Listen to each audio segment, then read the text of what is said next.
Vivimos en medio de las pequeñas cosas, y es en ellas donde el corazón madura en libertad o se acostumbra gradualmente a la sombra.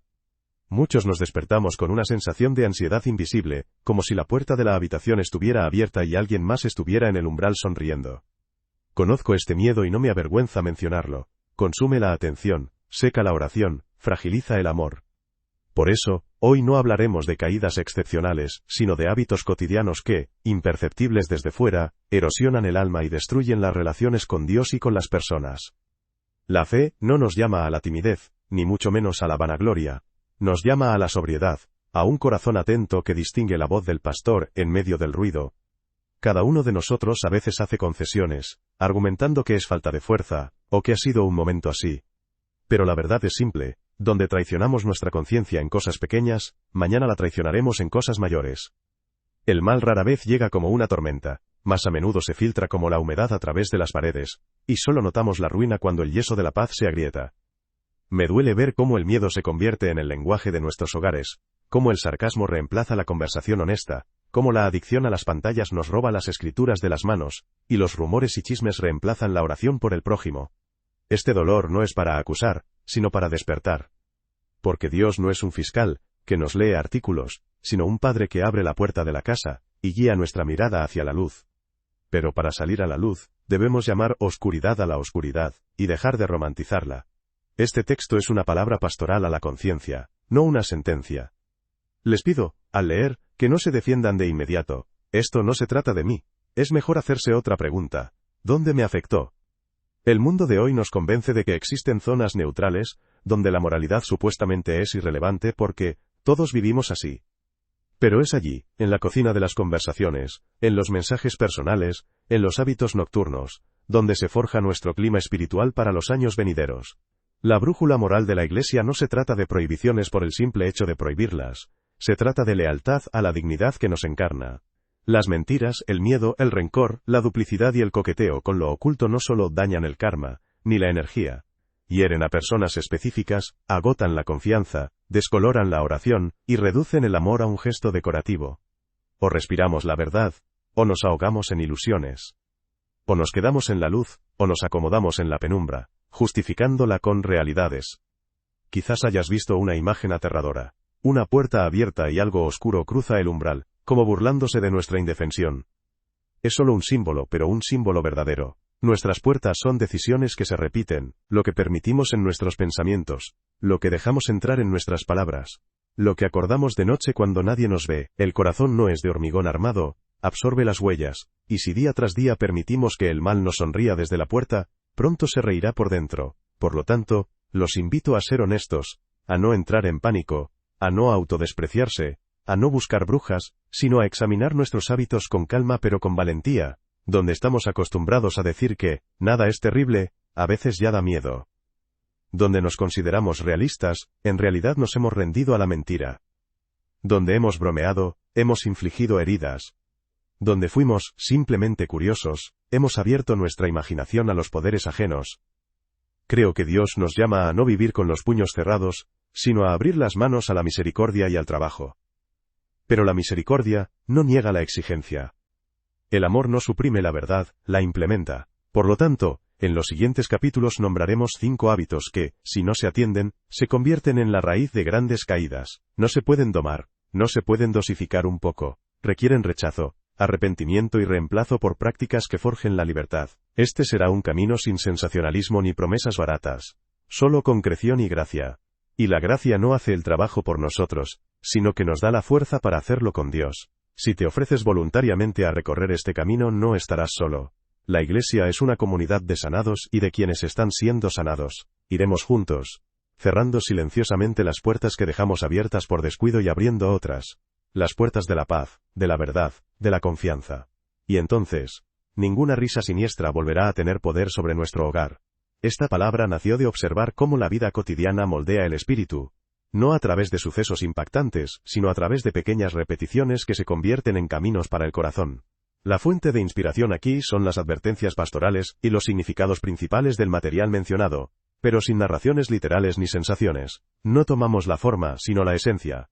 ¿Dónde exactamente los hábitos cotidianos abren el espacio a la influencia del mal, y cómo éste se imprime imperceptiblemente en la persona? Ya en la imagen visual del avance, una puerta abierta, una silueta burlona, una mujer asustada, se encierra una simple verdad.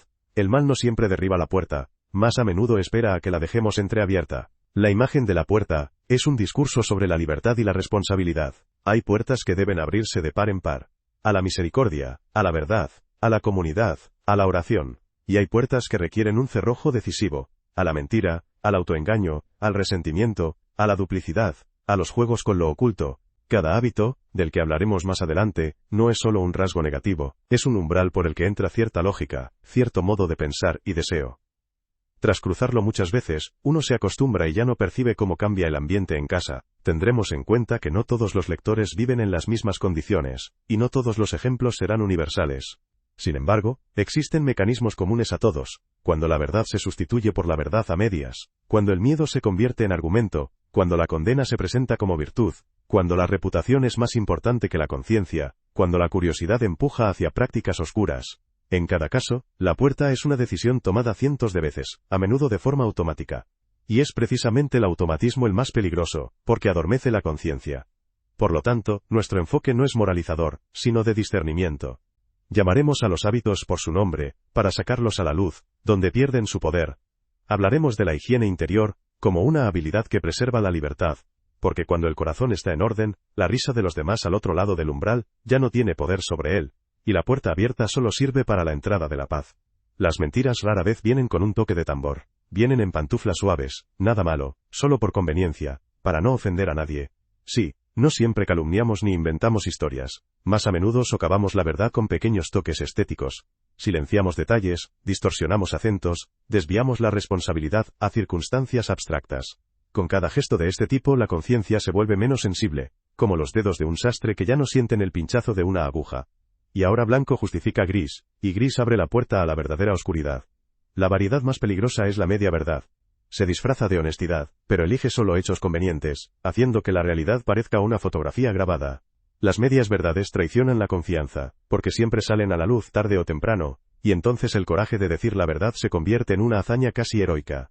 Así nacen las leyendas útiles, los mitos de oficina y los secretos familiares, que supuestamente preservan la paz, pero en realidad la reemplazan con una calma sepulcral.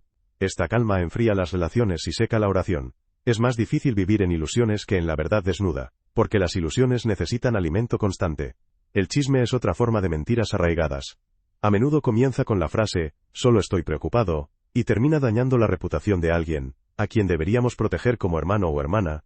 El chisme rara vez dice, mentiras, en el sentido crudo, más bien, ofrece una interpretación que impulsa a otros a condenar. Cuando vivimos con este tipo de habladurías, oramos menos, y nos sorprendemos menos, porque todo ya está claro, todos son malos, cada uno tiene lo suyo, pero donde todo está claro, no hay espacio para la gracia. Otra tentación es la mentira de la misericordia, ocultar la verdad para no herir. Tal decisión a veces se justifica por discreción o por la protección de la dignidad ajena, pero con demasiada facilidad, se convierte en manipulación paternalista. Privamos a la otra persona del derecho a saber, del derecho a elegir, del derecho a madurar. El amor no se opone a la verdad, solo determina la manera de presentarla, de manera oportuna, sin humillación, sin vergüenza pública, considerando las consecuencias para los más débiles. Sin embargo, el amor no falsifica los hechos. Las mentiras destruyen no solo las conexiones horizontales, sino también la dimensión vertical. Un corazón que se acostumbra a hacer malabarismos con las versiones, comienza a editar la voz de Dios. Escuchamos en las Escrituras solo lo que halaga nuestra imagen, y apagamos las líneas que llaman al arrepentimiento. Así nace la autodevoción, una mezcla personal de rituales y frases motivadoras, en la que no hay espacio para la cruz, porque ésta no encaja en nuestras medias verdades.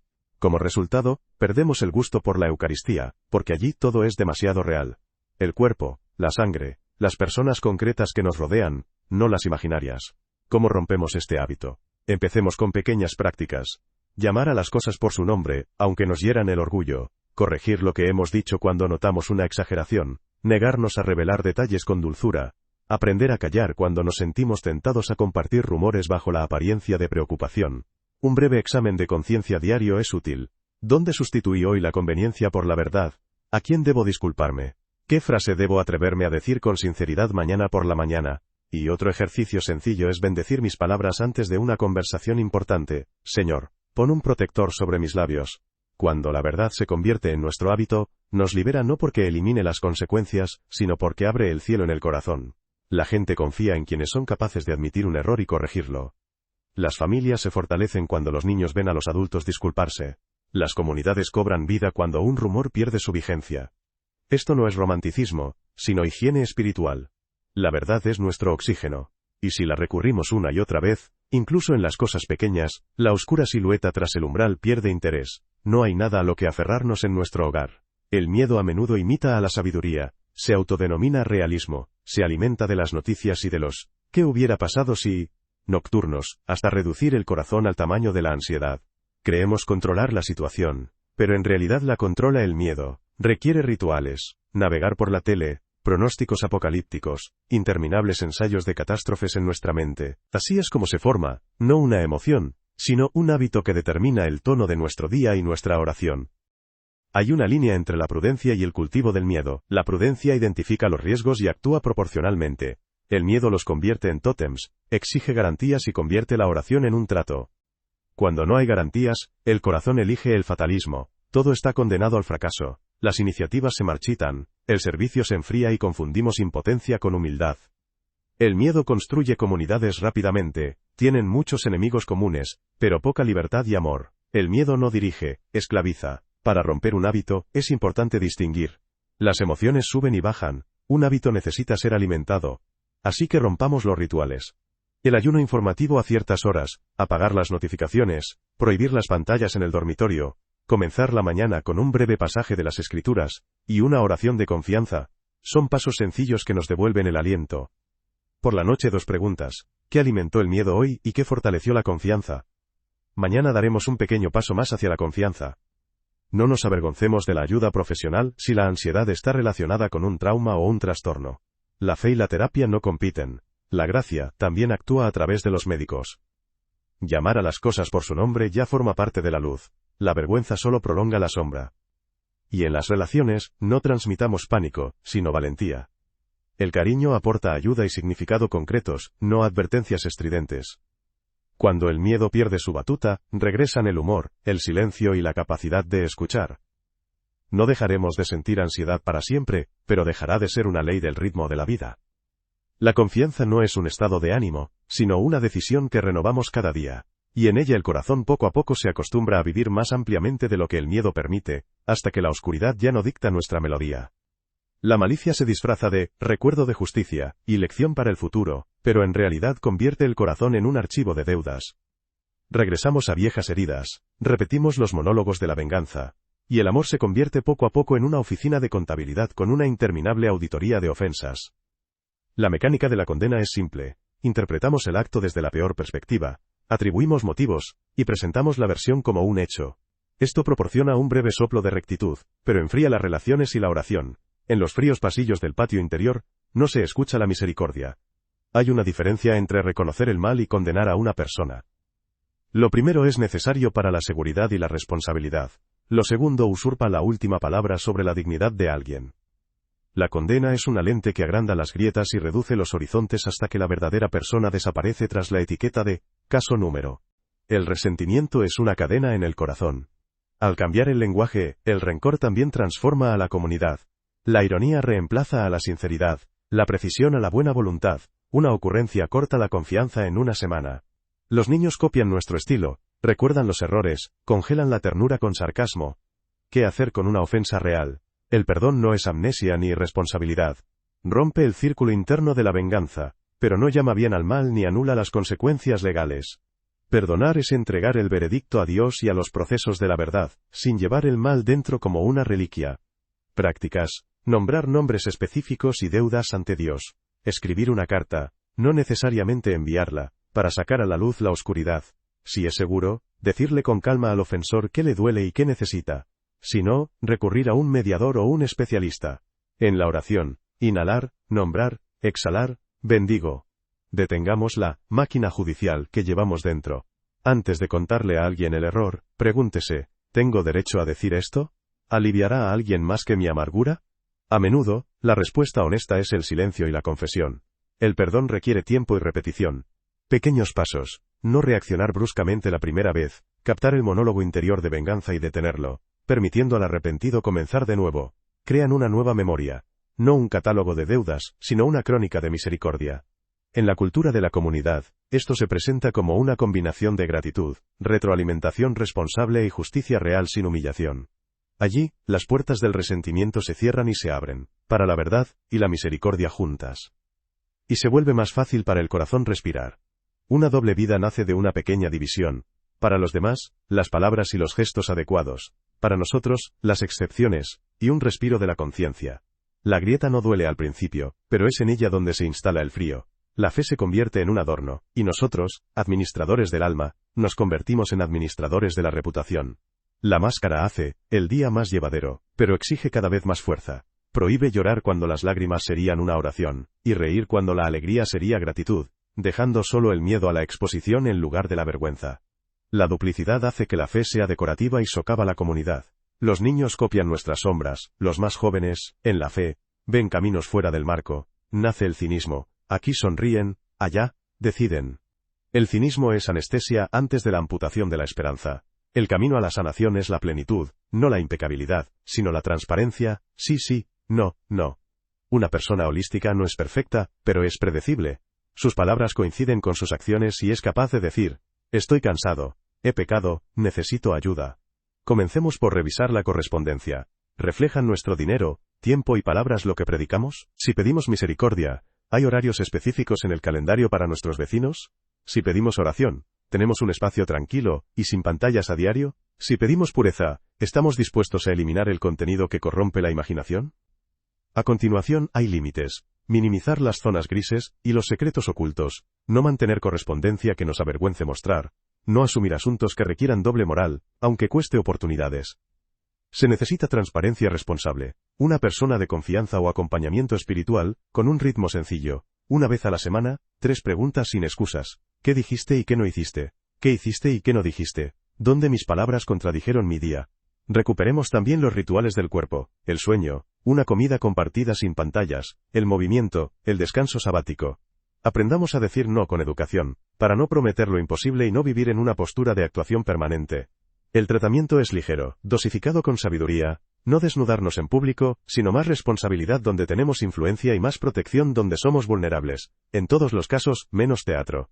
Cuando las palabras y los hechos coinciden de nuevo, llega una levedad serena, la máscara cae como una hoja, y la puerta de casa deja de crujir con el viento, porque volvemos a tener un lienzo sólido, tanto en la oscuridad como en la luz. Lo oculto rara vez entra por la puerta del ritual, más a menudo está permeado por la curiosidad, inocente. Horóscopos para reír, cartas para un signo, limpieza energética, conspiraciones para el éxito. Los símbolos parecen juguetes, pero son puertas. Cuando el corazón anhela garantías y control, la magia promete un camino corto. No esperar, no escuchar, no confiar, sino influir. Así se forma la dependencia de la mecánica. Creemos en el procedimiento, no en la persona, en el plan, no en la libertad del amor.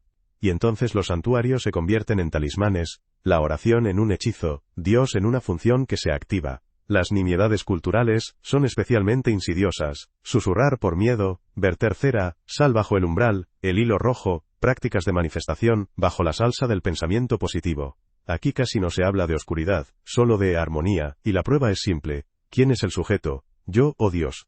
Si fuerzo al universo, a seguir un guión, no es fe, sino magia guiada.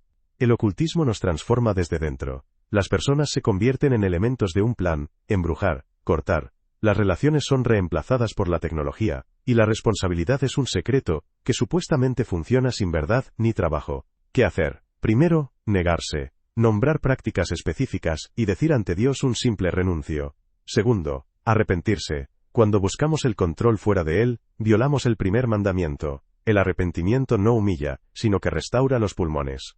Tercero, limpiar el espacio, desechar las cosas cargadas, darse de baja de canales y perfiles que promueven las mismas técnicas, dejar de entretenerse con horarios y exámenes. Cuarto, oración pura y escritura, breve, en voz alta con regularidad, santuarios como signos de memoria del viviente, no como botones de influencia. Quinto, discernimiento, hablar con una persona sabia, hacer preguntas específicas a Dios y esperar una respuesta a tiempo, no en señales a la carta. No confundamos la lucha espiritual con las heridas psicológicas. La gracia actúa tanto a través de los médicos como mediante prácticas que nos enseñan a regular el cuerpo y la atención. La fe no es hostil a la terapia. Le da un objetivo: recuperar la capacidad de amar. Si aparecen la vergüenza o la agresión, no es una sentencia. La vergüenza ama la sombra, la libertad vive en la luz. Al llamar a las cosas por su nombre, ya estamos cerrando puertas innecesarias. Cuando lo oculto emerge, al principio se vuelve silencioso y vacío. No hay respuestas rápidas. Pero es en este silencio donde nace la confianza, no en la mecánica, sino en el guía personal. Aprendemos a vivir sin magia de seguros, permitiendo que Dios nos guíe, incluso cuando el camino es más largo y lento. Entonces la paz regresa no como una descarga de adrenalina, sino como una luz que nos sostiene, aunque de forma diferente a la que habíamos planeado. El camino de la liberación no empieza con hazañas, empieza con la verdad.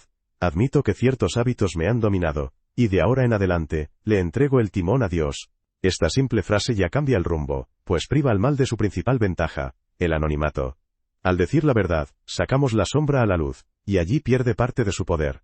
Entonces surge la cuestión del ritmo. ¿Qué pasos diarios preservarán esta luz, cuando la emoción del arrepentimiento se disipe, y la vida cotidiana regrese con todas sus irritaciones? El primer paso es pedir perdón donde realmente hemos pecado, ante Dios y ante los demás. La confesión no es un truco psicológico ni un ritual para grandes triunfadores espirituales. Es un encuentro en el que dejamos de justificarnos, y permitimos que la gracia llame a las cosas por su nombre. Después de la confesión, vale la pena hacer en la tierra lo que pedimos en el cielo. Pedir perdón a quien debemos, devolver la deuda, restaurar la confianza con un gesto concreto. Cuando el arrepentimiento se materializa, deja de ser un sentimiento, y se convierte en un puente. El segundo paso es la oración como respiración. Breve y regular, no depende del estado de ánimo ni de la intensidad de los sentimientos. Por la mañana, unos minutos de lectura del Evangelio, no por un momento, sino como cooperación con la palabra viva. Por la noche, un breve repaso del día con 2 preguntas. ¿Por qué estoy agradecido, y qué corregiré mañana? Si te resulta difícil, lee en voz alta el salmo que corresponda a tu estado, y pronuncia lentamente los nombres de las personas por las que estás orando. Una oración de palabras sencillas purifica la imaginación, y una imaginación pura no deja espacio para escenarios desagradables que ayer parecían inevitables. El tercer paso es la escritura como mapa. Elige una pequeña sección y revísala durante una semana, pero con preguntas diferentes. ¿Qué está haciendo Dios? ¿A qué me está llamando? ¿De qué me está liberando? El hábito de leer no para informarme, sino para escuchar, cambia lentamente la entonación de los pensamientos. Reaccionamos menos automáticamente, y respondemos más, porque la palabra que se ha asentado obra desde nuestro interior. Es bueno tener a mano una frase benévola a la semana, y repetirla cuando el miedo o el resentimiento comiencen a surgir. El cuarto paso es el ayuno y la limosna como terapia para la libertad. El ayuno enseña al corazón a negar, para que pueda decir no, donde antes se desplomaba. Que sea un ritmo específico y viable, limitar la comida, abstenerse de excesos, rechazar pequeñas compras que atraen la mano, pero no su significado. La caridad, a su vez, nos quita el centro del mundo. Una parte de nuestro dinero, tiempo y atención, dada en silencio y sin publicidad, sana el músculo narcisista, y restaura la circulación sanguínea normal de la compasión. La libertad crece a partir de lo específico. El quinto paso es la higiene de la información. Cuando reducimos el número de fuentes, desactivamos las notificaciones, y establecemos zonas vacías sin pantallas, se libera espacio en el corazón para el silencio, y en el silencio para el discernimiento. Una regla sencilla ayuda. Antes de leer las noticias, abre los ojos a quienes te rodean. Antes de tragarte el titular, traga el aire lentamente. Antes de repetir la noticia, comprueba si realmente le sirve a alguien más que a tu ansiedad. El sexto paso es el acompañamiento. La soledad es un entorno predilecto para los viejos hábitos. Pide una conversación regular con alguien que sepa escuchar y responder con sinceridad. Acuerda un ritmo sencillo. Una vez a la semana, menciona una victoria sobre un hábito y una derrota, sin autoflagelarte, pero con un plan concreto para afrontar la tentación de forma diferente mañana.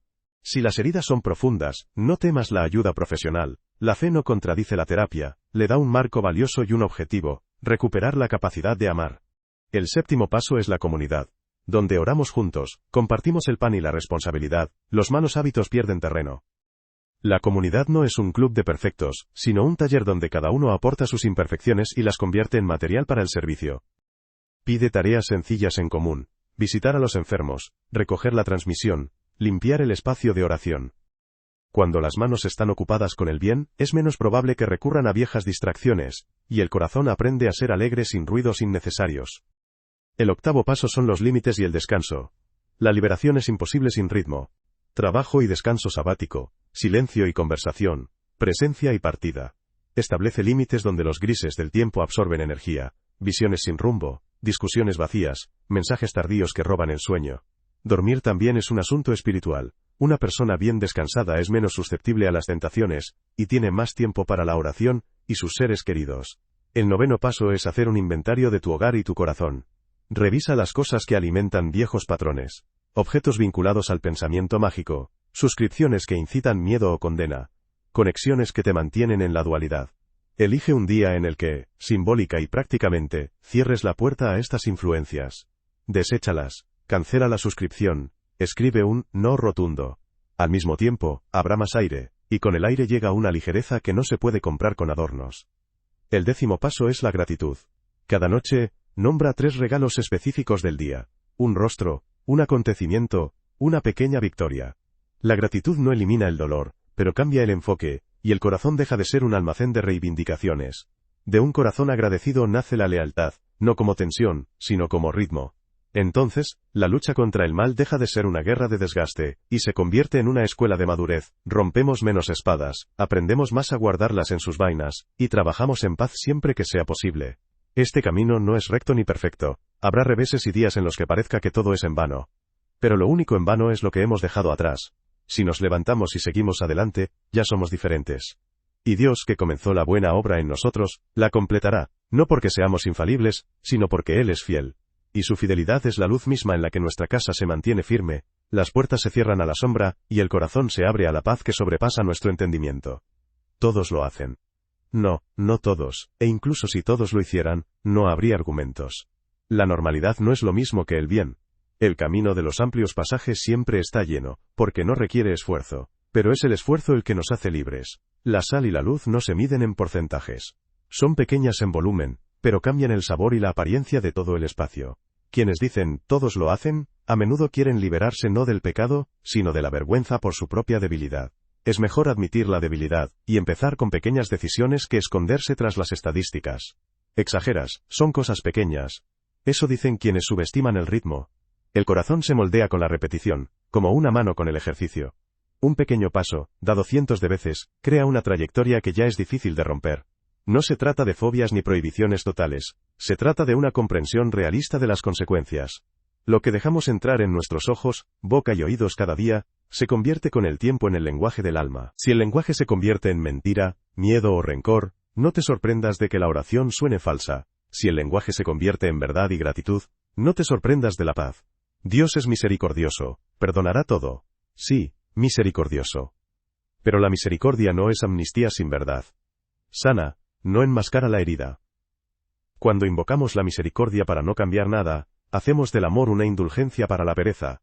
La verdadera piedad no negocia con la misericordia, sino que coopera con ella, reconoce, rechaza, construye nuevos hábitos. La misericordia no es un permiso para quedarse en un mismo lugar, es una fuerza que nos eleva y nos permite caminar de otra manera. La misericordia no es una licencia para la irresponsabilidad. No juzgues, consentimiento, no juzgar a las personas. Pero distinguir entre las acciones es el deber del amor. El amor protege a los débiles, por lo tanto, llama mal al mal. De lo contrario, se convierte en cómplice. Cuando hablamos de malos hábitos, no menoscabamos la dignidad de nadie.